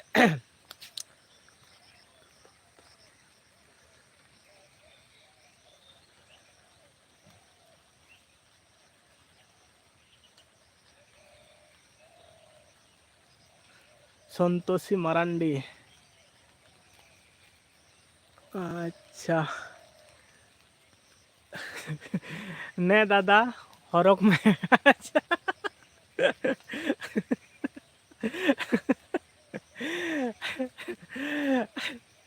बढ़ती इन रे जतो गुलो चैनल को गाते कना को नोका अड़ी माने फानी मूवमेंट हर के को गाते कना को आम लगित ते बेनावा कना नोआ खन मांग ते बारिया नोका गे कुड़ी गिद्रा किन ताहे कना नोआ चैनल किन हेज को ताहे हेरो लेकाम नेलो अड़ी फानी इजे को ताहन गया को माने नोआ चैनल दिन नेल बड़ा का को बढ़ती बाको जोड़ा खना अड़ी गान गाते मेना को ᱟᱹᱰᱤ ᱯᱷᱟᱱᱤ ᱠᱚᱢᱮᱱᱴ ᱠᱚᱜᱮ ᱢᱮᱱᱟᱜ ᱠᱚ ᱛᱟᱵᱚᱱᱟ ᱟᱹᱰᱤ ᱜᱟᱱ ᱠᱚ ᱛᱟᱦᱮᱸ ᱠᱟᱱᱟ ᱞᱟᱦᱟ ᱡᱚᱠᱷᱚᱱᱤᱧ ᱞᱟᱭᱤᱵᱷ ᱠᱮᱭᱟ ᱥᱮ ᱦᱤᱨᱳ ᱞᱮᱠᱟᱢ ᱧᱮᱞᱚᱜᱼᱟ ᱱᱚᱣᱟ ᱛᱷᱚᱲᱟ ᱫᱚ ᱡᱟ ᱠᱟᱱᱟ ᱴᱷᱤक ᱜᱮᱭᱟ ᱪᱚᱞᱚ ᱱᱚᱣᱟ ᱯᱷᱮᱥ ᱫᱚ ᱮᱢᱱᱤ ᱛᱮᱜᱮ ᱟᱵᱚ ᱦᱚᱲ ᱫᱚ ᱢᱟᱱᱮ ᱤᱧᱟᱹᱜ ᱢᱩ ᱧᱮᱞ ᱯᱮᱥᱮ ᱢᱤᱫ ᱵᱷᱟᱹᱡᱤ ᱦᱩᱭᱩᱜᱼᱟ ᱟᱫᱚ ᱱᱚᱣᱟ ᱫᱚ ᱪᱮᱫ ᱮᱢ ᱦᱮᱨᱚᱜᱼᱟ ᱟᱪᱪᱷᱟ ᱰᱟᱴᱟ ᱯᱷᱟᱸᱠ ᱜᱮᱭᱟ ᱢᱩ ᱢᱤᱫ ᱵᱷᱟᱹᱡᱤ ᱟᱪᱪᱷᱟ ᱛᱤ ᱡᱟᱸᱜᱟ ᱠᱚ ᱨᱚᱜᱟ ᱨᱚᱜᱟ ᱦᱮᱨᱳ ᱫᱚ ᱤᱧᱟᱹᱜ ᱢᱮᱱ ᱛᱮᱫᱚ ᱪᱮᱫᱠᱟᱱ ᱠᱚ ᱢᱮᱛᱟ ᱠᱚᱣᱟ ᱦᱟᱰ্ᱰᱟ ᱜᱩᱰᱰᱟ ᱠᱚ ᱛᱟᱦᱮᱱᱟ ᱧᱮᱞ ᱡᱚᱝ ᱛᱮ ᱟᱹᱰᱤ ᱪᱚᱨᱚᱠ ᱠᱚ ᱛᱟᱦᱮᱱᱟ ᱢᱟᱱᱮ ᱧᱮᱞ ᱡᱚᱝ ᱛᱮ ᱟᱹᱰᱤ ᱪᱚᱨᱚᱠ ᱠᱚ ᱛᱟᱦᱮᱱᱟ ᱤᱧ ᱫᱩᱧ ᱵᱷᱟᱹᱵᱤᱛᱟ ᱩᱱᱠᱩ ᱜᱮ ᱦᱤᱨᱳ ᱞᱟᱦᱟ ᱫᱩᱧ ᱵᱷᱟᱹᱵᱤ ᱠᱚ ᱛᱟᱦᱮᱸᱫ ᱟᱨ ᱱᱮᱛᱟᱨ ᱫᱚ ᱚᱱᱠᱟᱱ ᱠᱚᱫᱚ ᱤᱧ ᱫᱚ ᱵᱟᱹᱧ ᱦᱤᱨᱳ ᱠᱚᱣᱟ ᱡᱟᱦᱟᱸᱭ ᱢᱚᱱᱮ ᱚᱱᱛᱚᱨ ᱵᱷᱟᱜᱮ ᱛᱟᱭᱟ ᱦᱚᱲ ᱥᱟᱶ ᱵᱷᱟᱜᱮ ᱵᱮᱵᱚᱦᱟᱨ ᱛᱟᱭ ᱱᱩᱠᱩ ᱜᱤᱧ ᱢᱮᱛᱟ ᱠᱚᱣᱟ ᱱᱩᱠᱩ ᱫᱚ ᱚᱨᱤᱡᱤᱱᱟᱞ ᱦᱤᱨᱳ ᱚᱠᱟ ᱛᱮᱠᱚ ᱪᱟᱞᱟᱣ ᱪᱟᱵᱟ ᱟᱠᱟᱱᱟ ᱫᱟᱫᱟ ᱦᱮᱸ ᱪᱚ ᱱᱮᱛᱟর ᱢᱟ ᱤᱧᱦᱚᱸ ᱞᱟᱭᱤᱵᱷ ᱵᱟᱹᱧ ᱪᱟᱹᱞᱩᱭᱮᱫᱟ ᱵᱟᱠᱷᱟᱱ ᱟᱹᱰि ᱪᱮᱦᱨᱟ ᱟᱢ ᱡᱮᱢᱚᱱᱮᱢ ᱠᱚᱢᱮᱱᱴ ᱛᱟᱵᱚᱱᱟ ᱥᱮ ᱦᱚᱸᱜᱼᱚᱭ ᱟᱹᱰᱤ ᱵᱮᱥ ᱯᱷᱟᱱᱤ ᱢᱩᱢᱮᱱᱴ ᱠᱚᱢᱮᱱᱴ ᱚᱱᱠᱟᱱ ᱠᱚᱜᱮ ᱟᱹᱰᱤ ᱜᱟᱱ ᱠᱚ ᱛᱟᱦᱮᱸ ᱠᱟᱱᱟ ᱚᱱᱟ ᱩᱲᱤᱥᱥᱟ ᱯᱟᱠᱷᱱᱟ ᱠᱷᱚᱱᱟᱜ ᱢᱤᱫᱴᱟᱝᱮ ᱛᱟᱦᱮᱸ ᱠᱟᱱᱟ ᱟᱞᱮ ᱱᱚᱣᱟ ᱵᱮᱝᱜᱚᱞ ᱠᱷᱚᱱᱟᱜ ᱟᱨᱦᱚᱸ ᱟᱹᱰᱤ ᱜᱟᱱ ᱚᱱᱠᱟᱱ ᱯᱷᱟᱱᱤ ᱠᱚᱢᱮᱱᱴ ᱠᱚᱠᱚ ᱛᱟᱦᱮᱸ ᱠᱟᱱ ᱛᱟᱦᱮᱸᱫ ᱟᱫᱚ ᱤᱧᱦᱚᱸ ᱠᱚᱱᱴᱤᱱᱤᱭᱩ ᱞᱟᱭᱤᱵᱷ ᱠᱚ ᱵᱟᱹᱧ ᱪᱟᱹᱞᱩ ᱵᱟᱲᱟᱭᱮᱫᱟ ᱩᱱᱠᱩ ᱠᱚ ᱥᱟᱶ ᱡᱳᱜᱟᱡᱳᱜᱽ ᱵᱟᱝ ᱦᱩᱭᱩᱜ ᱠᱟᱱᱟ ᱵᱷᱤᱰᱤᱭᱳ ᱠᱚᱨᱮ ᱫᱚᱠᱚ ᱠᱚᱢᱮᱱᱴ ᱜᱮᱭᱟ ᱠᱚ ᱮᱠᱷᱚᱱᱳ ᱟᱠᱚᱣᱟᱜ ᱵᱷᱤᱰᱤᱭᱳ ᱠᱚᱨᱮ ᱦᱚᱸᱧ ᱠᱚᱢᱮᱱᱴ ᱜᱮᱭᱟ ᱵᱟᱠᱷᱟᱱ ᱫᱚ ᱱᱚᱝᱠᱟ ᱞᱟᱭᱤᱵᱷ ᱨᱮ ᱡᱚᱲᱟᱣ ᱞᱮᱱᱠᱷᱟᱱ ᱦᱮᱡ ᱠᱚᱜᱼᱟ ᱠᱚ ᱴᱟᱭᱤᱢ ᱠᱚ ᱧᱟᱢ ᱞᱮᱠᱷᱟᱱ ᱠᱚ ᱦᱮᱡ ᱠᱚᱜ ᱛᱟᱦᱮᱸᱫ ᱟᱹᱰᱤ ᱯᱷᱟᱱᱤ ᱦᱚᱲ ᱜᱮᱠᱚ ᱛᱟᱦᱮᱸ ᱠᱟᱱᱟ ᱠᱚ ᱟᱢ ᱫᱚ ᱟᱹᱰᱤ ᱢᱚᱡᱽ ᱜᱮᱭᱟᱢ ᱥᱤᱵᱟ ᱢᱩᱨᱢᱩ ᱢᱚᱡᱽ ᱜᱮᱭᱟᱢ ᱛᱟᱵᱤᱭᱟ ना मौज गेता बोनाम हैं मौज गेता बोनाइन भैया आप कहाँ से हो बताइए ओ अच्छा उनागे उल्टा पड़ा शिवा मुर्मू हाँ इन हुयो कना वेस्ट बेंगल खना और शिवा मुर्मू आम ओका खना लई ताबोन में सानाम को छुट्टी को हटाओ लाइव को सॉरी सॉरी गे छुट्टी से छुट्टी को हटाओ कदा आदो किछु तो चिका कना माने यूट्यूब खना को सहा कना 1 बछर कि 1.5 बछर लगा को कामी कदा को आदो जखन व्यूज को बाय चला कना से तखन खान गे उनको को चैनल नेल दኝ तो सप्ताह रे मिटांग कते को डालाव दाको के को दो बाको डालाव उतर दाको हाने तीसरे को डालाव कदा नोंका कना को भाईया झारखंड जामशेदपुर सेट खन अच्छा इन दो हुयो कना वेस्ट बेंगल खना अड़ी अड़ी सारहाव और शिवा मुर्मू चेक लका मेनाम ताबना लई ताबन नेले ताकोइन तो लाहा जेमन इन दो फास्टे खना गे लाइव इन चालू गु कदा माने 100 है उनका 100 सब्सक्राइबर पर खना गे लाइव इन चालू गु कदा लाइव लॉन्ग शॉर्ट झतो गिन एम दी कदा लाहा दो जेमन को जोड़ा को था उनको को चैनल को नेले ताको आदो भिते चैनल लोगो रे ब्लॉग कते नेलदा हाने 30 रे को डालाव कदा 3 मास लाहारे 2 मास लाहारे एक माने कंटिन्यू रे तो बानु को किछु दो हर माने बाको लिया को आबो दो रेंगेज हपन तो माने कमी कोरेना समस्या छुट्टी दो चाबा हिजु पे छुट्टी दो चाबायना हिजु पे बोले है नवा मा कान गे सरी दो सरी गे छुट्टी रे मेना को अडी गान हर को ताहे कना माने अडी बेस बुझा आको को लाइव रे हो चलाव होय कना माने निने मजा बुझा से बांग माने सारा होय जे रोड में सालांदाते फानी कमेंट को ताहे कना मी सप्ताह ना मिटा रस्के जगाव रे माने ताहेना हड़मो रे मी सप्ताह ना जे आर लाइव रे हेज कते माने निंकन धारा हड़ को ताहन ताबन माने चेत एम लिया माने झत्तो जुदी रस्के हड़ बन ताहना से चंदन किस्कू हाय हेलो जोहार गे चंदन किस्कू चेक लका मेनाम ताबना माने अडी बेस बुझा फानी कमेंट झत्तो खना फानी जिनिस के तो झत्तो खना भागिया लांदा कते एम ताहेना मेटा सारा दिन दुख सुख दिया कते बेड़ाम लांदाया ओना जे तिना बेस बुझा माने नवा खना तो आदो चेत हम बाय बेसाय चंदन किस्कू लई ताबन में ओका दिसम खना चेक लका मेनाम ताबना आ चैनल रे जहां को पे नवा गेताबना दया कते सब्सक्राइब ताबन पे और आपे को हो चैनल जुदी मेना खान लई ताबन पे आपे को चैनल हो पूरा एकदम सपोर्ट फुल सपोर्ट एम होयोगा और साथे एक अपर के सपोर्ट करते बो लहा दिया हेसे संतोषी मरांडी नवा हो मेटा चैनल कना नपाय नपाय शॉर्ट वीडियो डालाव ताबना नुया चैनल हो सपोर्ट टेम ताबन पे अडी मौज मौज वीडियो डालाव ताबना शॉर्ट वीडियो को अडी नपाय नपाय नुया चैनल हो भिजिट ताबन पे आरो नपाय खन नपाय वीडियो आगू दाड़िया मा मेटांग आबो सपोर्ट बन माय खान गे मेटांग उनी हो रस्के बुझावा अडी नपाय नपाय वीडियो को हो डालाव ताबनाय हेसे जतो और अकोय को चैनल को जुदी मेना ताबन खान लई ताबन पे हाँ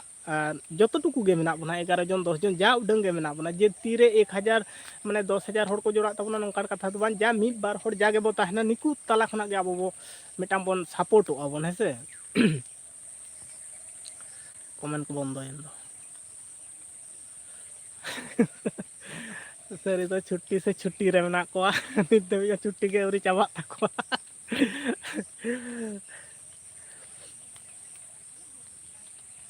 आर को लांदावा냐 को बीर को चला कना होय दादा हमेशा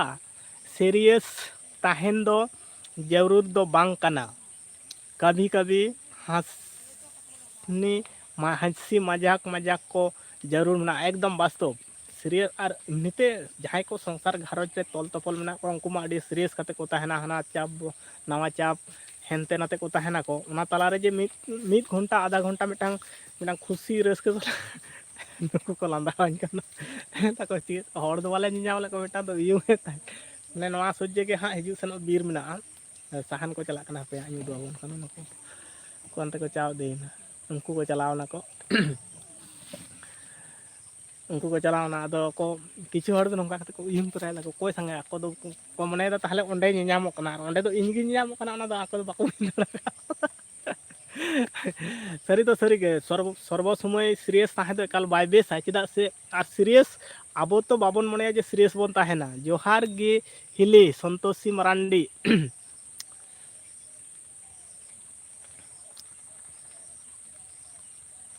चंदन किसकू हाय हेलो जोहार गे हिली पारम दी ना को हनते अडी संग नुकु तो चिले को मेता को एटा जेत कना को आरकी उनको आले नते मा नुकु मुंडा मेना को उनको कना को हनते को चाव दी ना को उनको दो साहन सकाम इनांग खन किछु खन लहार को पारम ना को आ नुकु तो को दिन के को नोडे को वीडियो बनाव को नेलिया को वीडियो अपलोड को नेलिया नवा करे को ताहनिम तो नोकाते को हिजु सनो को अरे इन ले ताहे सीरियस ताहे माने अब तो सीरियस तो बाबो ताहे लगी तो माने परिस्थिति के ताहे चबोना माने चेदम लिया माने ओकान सिचुएशन के न्यूल लेखान के सीरियस ताहेना और होय जे मिट बिड़ा ओना को दिया काते जे आधा घंटा 1 घंटा की 5 मिनट की 10 मिनट मिटा हंसी मजाक कातेम ताहेना ओना जतो कना अडी इम्पोर्टेंट माने सारा दिन रिया होय जे तेहि नुना मिटांग रस्के सला रपड़ होइना रस्के सला जतो को संग कथा होइना सारा दिन रिया मिटांग नवा घाने के जहाना मिटांग मने रे सीरियस लेखान के नवा उहर ना जे इना के काले कथा ल देखि ओना मोमेंट रे चावलन गे नाथेना उनका कदम चिंता कदम नेल राय अडी बेस बुझावना किछु हलो तो साहा किछु तो बांग भाई के साहा हेसे आ चैनल कोरे जहां को पे नावा ताबोना सपोर्ट एम ताबोन पे और वीडियो को नेल ताले पे गानों कना बांग गानों कना कमेंट ताबोन पे चेलका गाना कना से बाय गाना कना वीडियो मा कंटिन्यू आले माले बनाव दी दा आले झतो को आगे नोडे तिना गान यूट्यूब चैनल को बनाव दाको आपे जहां को पे नेल ताबोना जे नोडे बांग गाना कना से आरो नवा को नंका लखान आरो बेस को उनका कटी ले ताबोन पे ताहले आले बुझ दड़िया हेसे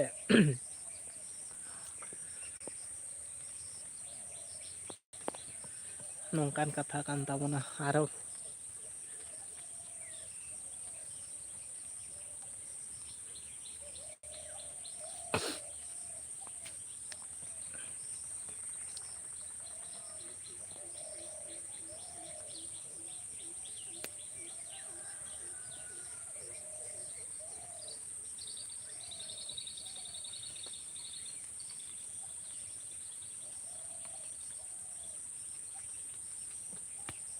नुकु सिकड़ी को मको गिर करना लाटार में नहीं आसे नुकु चेक को मने को नोते तो गजाड़ गया नोते हों गजाड़ गया उनते हों गजाड़ गया नोते हों गजाड़ गया तो यो को ताहेना को हां सेता तरासिंग को हुआ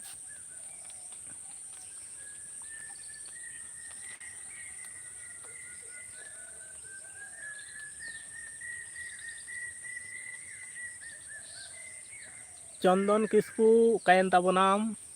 हम मिट बार को कमेंट ताबोन में ओका चाबाई ना को दादा बांग को कमेंट दो हे मिना को 7 जन नोडे मान देखा कना को 7 जन लेका मिना को आर को हे बांग को कमेंट ना को यो कदा को हे इnye रोड आमा कमेंट के को नेल दा को मिट बार को कमेंट ताबोन पे आपे हो चेकाई ना को तो बोले चेकाई चको इnye रोड को आजम दा आमा कमेंट को नेल दा हेसे आर आपे हो कमेंट ताबोन पे ताहना आडी मजा न बुझा चिलेका पे दाड़ी उनका के कुली कुपली खुना जहाना गे कमेंट तावन पे निना गान 13 जन नोडे माको नेलोक कना और ओने उनका सीसीटीवी कैमरा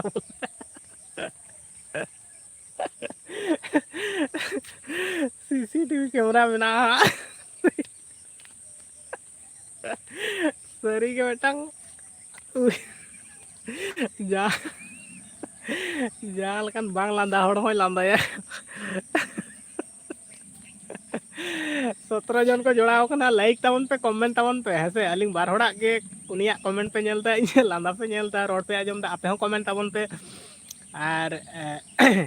ᱪᱮᱱᱮᱞ ᱠᱚ ᱢᱮᱱᱟᱜ ᱛᱟᱯᱮ ᱠᱷᱟᱱ ᱚᱱᱟ ᱦᱚᱸ ᱞᱟᱹᱭ ᱛᱟᱵᱚᱱ ᱯᱮ, ᱥᱟᱯᱳᱨᱴ ᱨᱮᱭᱟᱜ ᱠᱚ ᱠᱟᱛᱷᱟᱭᱟᱵᱚᱱ᱾ ᱟᱨ ᱥᱚᱱᱛᱳᱥᱤ ᱢᱟᱨᱟᱱᱰᱤ ᱟᱹᱰᱤ ᱱᱟᱯᱟᱭ ᱵᱷᱤᱰᱤᱭᱳ ᱠᱚᱭ ᱰᱟᱞᱟᱣ ᱛᱟᱵᱚᱱᱟ, ᱩᱱᱤᱭᱟᱜ ᱪᱮᱱᱮᱞ ᱦᱚᱸ ᱧᱮᱞ ᱛᱟᱭ ᱯᱮ᱾ ᱱᱚᱣᱟ ᱦᱚᱸᱜᱼᱚᱭ ᱡᱟᱦᱟᱸ ᱧᱮᱞᱚᱜ ᱠᱟᱱ ᱛᱟᱭᱟ ᱱᱚᱣᱟ ᱛᱮᱜᱮ ᱦᱟᱸᱜ ᱪᱮᱱᱮᱞ ᱫᱚ ᱢᱮᱱᱟᱜᱼᱟ, ᱥᱚᱱᱛᱳᱥᱤ ᱢᱟᱨᱟᱱᱰᱤ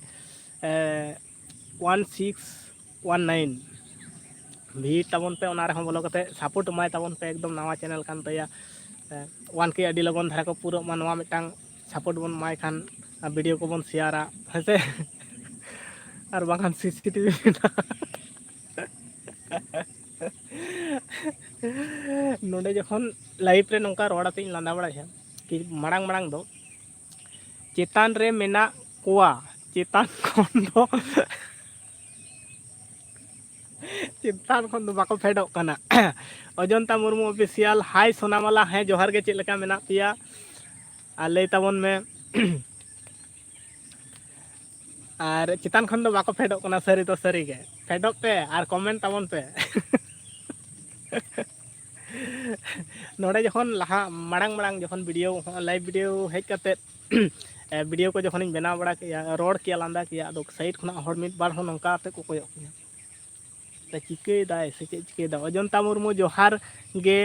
ᱯᱮᱲᱟ, ᱟᱪᱪᱷᱟ ᱨᱤᱯᱞᱟᱭ ᱮᱢᱟᱭ ᱛᱟᱵᱚᱱ ᱢᱮ ᱚᱡᱚᱱᱛᱟ ᱢᱩᱨᱢᱩ᱾ ᱟᱨ ᱪᱮᱫ ᱠᱚ ᱞᱟᱹᱭᱟᱠᱚ, ᱦᱚᱸᱜᱼᱚᱭ ᱪᱮᱱᱮᱞ ᱠᱟᱱ ᱛᱟᱭᱟ ᱥᱚᱱᱛᱳᱥᱤ ᱢᱟᱨᱟᱱᱰᱤ 1619, ᱟᱹᱰᱤ ᱢᱚᱡᱽ ᱵᱷᱤᱰᱤᱭᱳ koy ᱰᱟᱞᱟᱣᱟᱭ ᱟᱨ ᱠᱚᱢᱮᱱᱴᱟᱭ, ᱪᱮᱱᱮᱞ ko ᱡᱩᱫᱤ ᱵᱟᱢ ᱥᱟᱵᱥᱠᱨᱟइब ᱠᱟᱜ ᱠᱷᱟᱱ ᱥᱟᱵᱥᱠᱨᱟइब ᱢᱮ, ᱯᱷᱤᱨ ᱟᱢᱟᱜ ᱦᱚᱸ ᱥᱟᱵᱥᱠᱨᱟइब ᱯᱟᱭ, ᱱᱟᱯᱟᱭ ᱜᱮ ᱥᱟᱱᱟᱢᱟᱞᱟ, ᱦᱮᱸ ᱱᱟᱯᱟᱭ ᱜᱮᱭᱟᱞᱮ ᱟᱞᱮ ᱦᱚᱸ, ᱟᱨ ᱟᱯᱮ ᱦᱚᱸᱯᱮ ᱱᱟᱯᱟᱭ ᱜᱮᱭᱟ, ᱟᱹᱰᱤ ᱵᱮᱥ ᱱᱤᱝᱠᱟᱹ ᱜᱮᱵᱚ ᱛᱟᱦᱮᱱᱟ, ᱦᱤᱡᱩᱜ ᱠᱟᱱ ᱫᱤᱱ ᱨᱮᱦᱚᱸ ᱟᱹᱰᱤ ᱱᱟᱯᱟᱭ ᱫᱷᱟᱨᱟ ᱜᱮᱵᱚ ᱛᱟᱦᱮᱱᱟ ᱚᱡᱚᱱᱛᱟ ᱢᱩᱨᱢᱩ ᱡᱚᱦᱟᱨ ᱜᱮ ᱯᱮᱲᱟ, ᱟᱪᱪᱷᱟ ᱨᱤᱯᱞᱟᱭ ᱮᱢᱟᱭ ᱛᱟᱵᱚᱱ ᱢᱮ, ᱥᱚᱱᱛᱳᱥᱤ ᱢᱟᱨᱟᱱᱰᱤ ᱡᱚᱦᱟᱨᱮ ᱪᱟᱞᱟᱢ ᱠᱟᱱᱟ, ᱪᱮᱛᱟᱱ ᱠᱷᱚᱱᱟᱜ ᱜᱮ ᱵᱟᱝ ᱠᱚ ᱯᱷᱮᱰᱚᱜ ᱠᱟᱱ ᱛᱟᱵᱚᱱᱟ, 11 ᱡᱚᱱ ᱠᱚ ᱧᱮᱞᱚᱜ ᱠᱟᱱᱟ, ᱠᱚᱢᱮᱱᱴ ᱦᱚᱸ ᱵᱟᱠᱚ ᱠᱚᱢᱮᱱᱴᱮᱫ ᱛᱟᱵᱚᱱᱟ᱾ ᱟᱨ ᱚᱡᱚᱱᱛᱟ ᱢᱩᱨᱢᱩ ᱦᱚᱸ ᱱᱚᱣᱟ ᱪᱮᱱᱮᱞ ᱠᱟᱱᱟ, ᱟᱨ ᱛᱤᱱᱟᱹᱜ ᱜᱟᱱ ᱯᱮ ᱧᱮᱞᱮᱫ ᱛᱟᱵᱚᱱᱟ ᱱᱚᱣᱟ ᱤᱭᱟᱹ ᱚᱡᱚᱱᱛᱟ ᱢᱩᱨᱢᱩ ᱚᱯᱷᱤᱥᱤᱭᱟᱞ ᱪᱮᱱᱮᱞ ᱨᱮᱦᱚᱸ ᱥᱟᱯᱳᱨᱴ ᱮᱢ ᱛᱟᱵᱚᱱ ᱯᱮ, ᱟᱹᱰᱤ ᱱᱟᱯᱟᱭ ᱵᱷᱤᱰᱤᱭᱳ koy ᱰᱟᱞᱟᱣ ᱛᱟᱵᱚᱱᱟᱭ, ᱥᱚᱨᱴ ᱵᱷᱤᱰᱤᱭᱳ ko ᱟᱹᱰᱤ ᱱᱟᱯᱟᱭᱟᱜ ᱦᱮᱸᱥᱮ,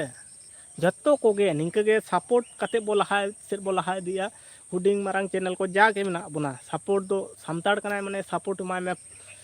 ᱮᱠᱫᱚᱢ ᱱᱤᱦᱟᱹᱛᱤ, ᱟᱹᱰᱤ ᱥᱟᱨᱦᱟᱣ ᱫᱟᱫᱟ, ᱦᱮᱸ ᱤᱧ ᱯᱟᱦᱴᱟ ᱠᱷᱚᱱᱟᱜ ᱟᱹᱰᱤ ᱥᱟᱨᱦᱟᱣ ᱟᱪᱪᱷᱟ ᱚᱡᱚᱱᱛᱟ ᱢᱩᱨᱢᱩ ᱨᱤᱯᱞᱟᱭ ᱮᱢᱟᱭ ᱢᱮ, ᱡᱚᱦᱟᱨᱮ ᱪᱟᱞᱟᱢ ᱠᱟᱱᱟᱭ, ᱥᱚᱱᱛᱳᱥᱤ ᱢᱟᱨᱟᱱᱰᱤ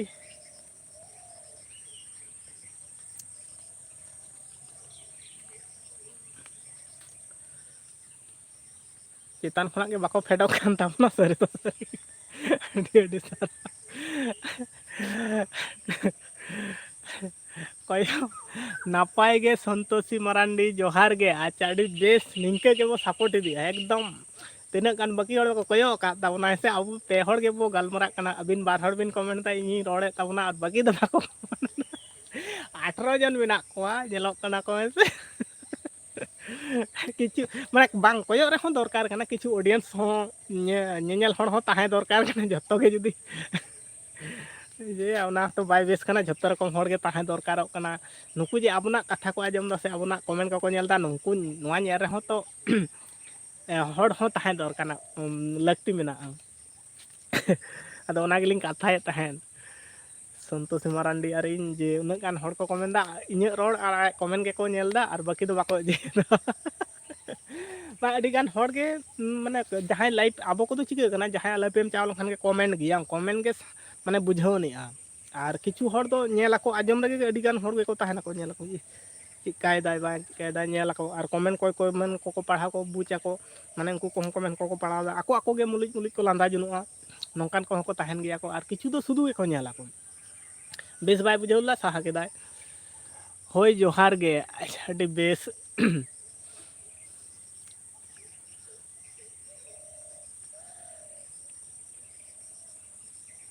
ᱱᱚᱛᱮ ᱥᱤᱛᱩᱝ ᱫᱟ, ᱟᱨ ᱱᱚᱛᱮ ᱜᱷᱟᱹᱲᱤᱡ ᱫᱟᱜ ᱮ ᱧᱩᱨᱦᱟᱹᱭᱮᱫᱟ, ᱥᱮᱨᱚᱠᱚᱢ ᱫᱚ ᱵᱟᱝ, ᱥᱤᱛᱩᱝ ᱦᱚᱸ ᱥᱤᱛᱩᱝ ᱢᱮᱱᱟᱜᱼᱟ, ᱱᱚᱝᱠᱟ ᱠᱟᱹᱴᱤᱡ ᱱᱟᱥᱮᱱᱟᱜ ᱮ ᱥᱤᱛᱩᱝ ᱫᱚᱦᱚ ᱠᱟᱫᱟ, ᱯᱩᱥᱤ ᱞᱮᱠᱟ ᱠᱚ ᱠᱚᱭᱚᱜ ᱟᱠᱟᱫᱟ ᱠᱚ, ᱵᱟᱠᱚ ᱥᱤᱵᱟ ᱢᱩᱨᱢᱩ ᱜᱳᱞᱟᱯ ᱵᱟᱦᱟ ᱥᱟᱶᱛᱮ ᱛᱤ ᱮᱢ ᱟᱠᱟᱫᱟ, ᱦᱮᱸ ᱤᱧ ᱴᱷᱮᱱ ᱠᱷᱚᱱᱟᱜ ᱫᱚ ᱪᱮᱫ ᱵᱟᱦᱟ ᱦᱚᱸ ᱵᱟᱹᱱᱩᱜᱼᱟ, ᱡᱳᱨ ᱦᱟᱛ ᱛᱤᱧ ᱡᱚᱦᱟᱨᱟᱢ ᱠᱟᱱᱟ, ᱟᱨ ᱞᱟᱹᱭ ᱛᱟᱵᱚᱱ ᱢᱮ ᱢᱟ ᱪᱮᱫ ᱞᱮᱠᱟ ᱢᱮᱱᱟᱢᱟ ᱥᱤᱵᱟ ᱢᱩᱨᱢᱩ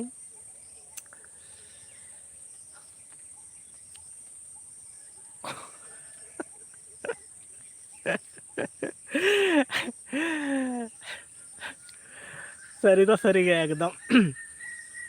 माजे माजे नोंडे तो मिटम बेस बुझा नेचुरल जहाँ सेता पली तो कुठिन चेड़े को राका उनको कोयली चेड़े को कुहिल चेड़े को अड़ी शक्तो रान जम में दादा टाइम टू टाइम हाँ रान को जमा हाँ समय रे हाँ रान को जम हो गया और किछुटा मांग खना अडिटा गे बेस आइकाव होय कना अडिटा गे मांग जेमन आमा वीडियो रे मिदिन कमेंट ता जे एकदम बड़ी तो उन हिलो दो चेत हो बेस बन बुझावदा चेत हो बांग ओखान जमदा माने ओना हो बेस बन बुझावदा जत्तो चेत को लेया को माने मोचारे कोनो स्वाद के बाय बुझात कान था माने रुआ ब्यूटीफुल प्लेस हाँ एकदम नोआ जगह को माने आम लेकातेम तहना कोनो डिस्टर्ब गे बांग तहना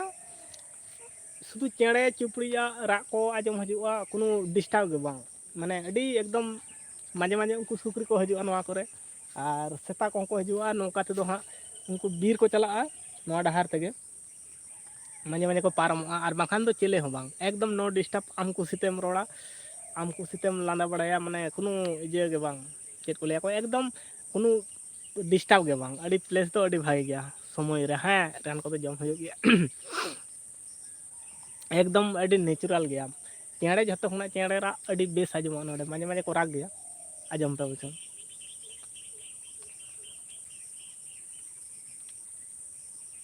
रोड के खानी बंद होइना पोताम चेड़े को कोयली को राग गया ओते अडी प्लेस तो अडी बेस गया मोटामुटी ठीक गया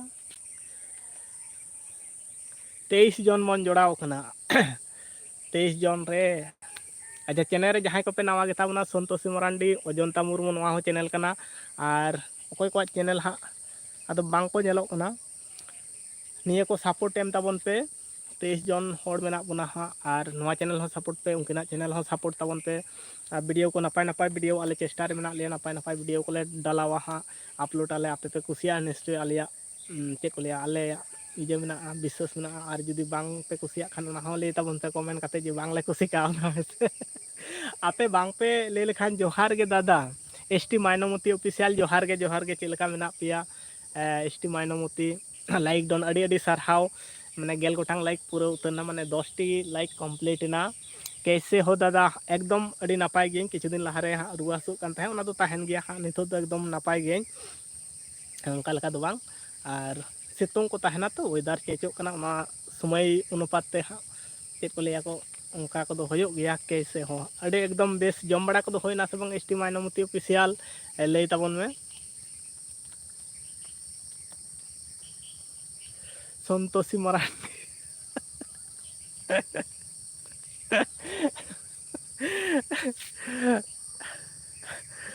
एमोजी को अड़ी मजाक के एमोजी मेना एसटी माइनोमती जम बड़ा को दो होइना से बांग और नितो चेत कमी को होयो कना से चेत को चिके बड़ाय दापे निये समय रे तेहेन दो 10 टी लाइक पूरा ताबना अड़ी बेस बाखान कोनो दिन 10 टी लाइक को दो बांग पूरा बड़ा कना एसटी माइनोमती सिस्टर चेत लेका मेनामा रिप्लाई एम में एसटी माइनोमती ऑफिशियल रिप्लाई एम में मेना से कायना हाँ और अड़ी दिन पर बेस इन बुझाव कदा मटाम 10 टी लाइक कंप्लीट ना अब ठेन दो 10 टी लाइक माने विशाल लाइक कना विशाल लाइक माने जहाँ ठेन 100 टी लाइक दो चेत होवांग घंटा कोना अब ठेन दो 10 टी लाइक को दो नवा को विशाल मिटांग पावरफुल लाइक कना 10 टी लाइक कंप्लीट ना 1 घंटा ते नवा दो अड़ी मारांग दाका बांगे होई कना अच्छा दाका बांगे होयोआ बांग होय कना इसिन बसांग को ताले चेत नितो मा अड़ी गान के तीना गान बजावना या इᱧel लगे 9:01 आले मा अड़ी फास्ट सकाल रे माने 5टा रे दाका इसिन को कंप्लीट होता ले 5टा 6टा ते तो पूरा कंप्लीट तरुआ माने आम जुदी आमे मोनेया जे सेता रे 5टा रे दाका जमा 5टा रे दाका उन उसरा कंप्लीट माने बद बहेड़ को कमी को जेमन कमी सीजन हजू कना एकदम फास्ट रे जम काते हम चाव दाड़िया कोनो असुविधा बांग अड़ी भोर खना दाका को दोले इसिना फास्ट दाका तारपरे आदो जहाना गे आदो ओड़ा करे ले ताहले खान कमी काज को बांग ताहले खान ताहले नॉर्मल जेमन आतो दिसम रे इसिनुआ उनका 8टा 9टा भीतर रे उनका गे इसिनुआ और बाखान दो जदी कमी समय खान दो एकदम भोर 4टा रे इसिन बसांग कंप्लीट मा तबे दादा नाश्ता इ चला कना मिट घड़ी बात आर हुई हिजुआ। अच्छा अड़ी बेस हाँ चला तबन में दाका पे जम किदा से बांग आपे दो अवरी इंगे अवरी जमा हाँ नित घड़ी दो पालेन ओड़ा रेन हर दो जमे दाको चो अवरी चो हाँ 9टा बजाव कना सेतार दो हाँ कटी नाश्ता बड़ा हुई कना टाटा बाय बाय। अच्छा ठीक है अड़ी बेस इन बुझाव कदा फास्ट होना नित धबी हम नमा पूरा 1 घंटा नवा लगी ते इन पाहटा खना अड़ी सारहाव संतोषी मारांडी एकदम फास्ट रगे हेज लेन थाबोना और नित हो मेनाय गे ताबोना हाँ नवा लगी ते अड़ी सारहाव माया चेदा से मिटांग 1 घंटा समय एम हो माने मिटांग आयो हल लगी ते दो तिना मारांग समय कना बन बुझ दाड़िया कना 1 घंटा टाइम माने कमेंट किंबा इजे एम हो अड़ी इम्पोर्टेंट टाइम कना हेसे और एम का ताबोना नवा लगी ते अड़ी सारहाव ताबोना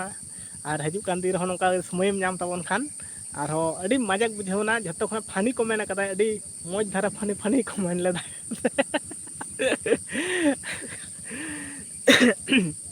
अड़ी बेस बुझावना। अच्छा नाश्ता बड़ा लेन में और इन 1 घंटा हुई कना हाँ लाइव खुना दिन उडको ताबना और होबन हाँ इमा टाइम के बन माने मेंटेन दाड़िया कना जे नोरे लाइव रिन हजुआ उना टाइम के बन मेंटेन दाड़िया कना बाखान दो कंटिन्यू लाइव इदी लेखान हाँ नितो मा शुधु वाच टाइम के बाकी मेना ओना होते एकदम अड़ी शोर गे वाच टाइम मेना और ओना कंप्लीट लेखान गे जाहिक मिटांग स्टेप दो पूरण गानोआ आदो आरो हिजुकान दिन रे चेत को ओना तायनम चेत चिका गानो नोआ गे अड़ी मारांग मिटांग जिनिस कना वाच टाइम गे 1000 सब्सक्राइबर मा को पूरो गया ओना दो एक सार गे को पूरो गया किंतु वाच टाइम जे नुना मिटांग इजे जिनिस कना और शॉर्ट वीडियो रे मा वाच टाइम बाय नामोय बाय कानेटोय वाच टाइम पूरौना से बांग दादा आउरिया वाच टाइम पूरा आउरिया अड़ी लगन गे हाँ पूरा गदोआ हाँ कंटिन्यू मने दिन तो लाइव रिन हजुआ दिनम हाँ आदो ओना समय को बन नाम दाड़े कना तारपर तबियत को ठीक बांग ताहे कना इन समय ओना होते ते नोका गंडगोल कना सब्सक्राइबर मा को पूरा गया वाच टाइम गे हाँ अड़ी समय लगाव गदो गया और वीडियो को सेरकम वायरल को बांग चावलना मिटांग बारिया को गे चलावलना हेसे और हड़ा दो नेल में 23 लाख 24 लाख 10 लाख 20 लाख 5 लाख 7 लाख 8 लाख और अपना दो 100 200 300 400 शॉर्ट वीडियो को के नेल में हड़ा दो नेल में लाख रे चला कान तकवा के रे चला लाख रे चला कना और अपना दो 100 ओकारे 250 कैसे कर कोशिश करते रहो दादा है ओना मा एकदम चेष्टा रगे मेनान गया बन हाल दो बन अड़ाय ताबुना चेष्टा रगे मेनान गया ओके बाय सोना माला। अच्छा ठीक गया अड़ी सारहाव अजंता मुर्मू ऑफिशियल और आम हो नोआ गिनती समय एम लगी ते अड़ी इन पाहटा खना साराइन चालामा और इᱧ हो 1 घंटा टाइम पूरा होय कना 1 घंटा 14 मिनट लेका होय गद कना हाँ और तेहन दो वेदर कटी भागे ताहे कानते आदमी भाबित कदा कटी लाइव लगे सेता रगे हाँ उनाते ते लाइव रे होय एन ताबना आपे को सा रिपोर्ट बड़ा होइना अड़ी बेस बुझावना और निंके के हाँ समय नाम लखान तो लाइव रे हेज लेखान तो अड़ी बेसोआ और इन लाइव ना तो चेज माने समय जे नोआ परफेक्ट नोआ टाइम रेगिन हेज दाड़िया कना उनका तो बन हेज दाड़िया कना चेका समय नाम दा उनका गिन लाइव इन कराव देदा उना होते ते एक्टिव भाव तगे बाको ताहेन कना को माने लाइव रे हर जे नोआ टाइम उनी दो लाइव पे हजुआय नोंका एक्टिव भाव तगे बन साब दोहो दाड़े कना माने को 1 हफ्ता लका मिटांग कंटिन्यू मिटांग मिड टाइम रे लाइव लेखान ताहले जत्तो को बाड़ाय किया को जे नोआ टाइम रे नुई ताहेन कना उना टाइम रे उनी ताहेन कना मिटांग उना दो इजे को माने समय कोरेना हो बेपार कना तो उना होते ते अच्छा मा इनखान सानाम को गे इन पाटा खना जोहारिन चलाबना आ तेहना लाइव तो नोडे गे हाँ बन मुचाद का और बन नापामा हजू कान दिन रेना लाइव रे और सानाम को गे नापाय ते ताहेन ताबन पे बेस ते ताहेन ताबन पे 1 घंटा पूरा 15 मिनट होयन ताबना हेसे अच्छा इन मेनताबना निये गे मेन कते हाँ तेहना लाइव तो नोडे गे हाँ इन मुचाद ए ताबना मा इनखान सानाम को गे इन पाटा खना मुचाद जोहार।